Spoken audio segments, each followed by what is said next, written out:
In tonight's top story, the life and legacy of Sister Thomas Welder.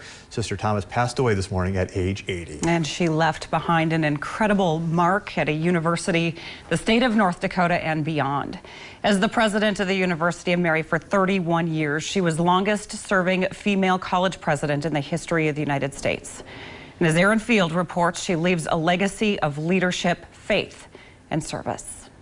It's the people who matter. That was always Sister Thomas Welder's main goal, to make sure everyone felt like they were someone. And it's a lesson she taught the current University of Mary's president, James Shea, which he'll never forget. That it's not about programs and plans. It is about people, and that the bonds of human affection take place heart to heart and person to person. Sister Thomas influenced millions of people during her life, including so many students.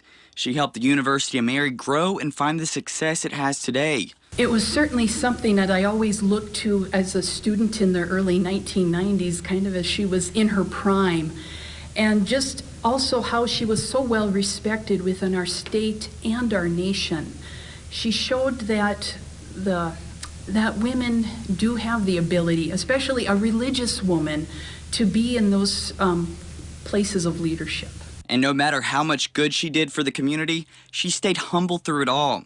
Here's an excerpt from an interview she gave KX News in March of last year. If I told you that you are considered one of the most influential women of our time, what would you say to that? It gives me pause, first of all, to think about what do we mean by influence and what kind of a difference can we make, because as I think about leadership, I think about it much more in terms of influence than I do of power or control. Welder lived with chronic kidney complications that led to a transplant in 2001. In 2005, she learned she had to get a second transplant and had to regularly undergo dialysis until a successful transplant could be done in 2011.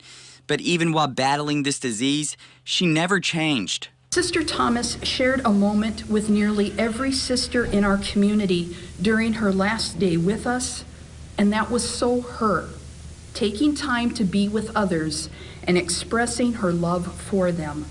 Hearing God's call to a life of ministry through the Benedictine way of life, through the monastic way of life, that would have been my most defining moment. Reporting for KX News in Bismarck, Aaron Fields.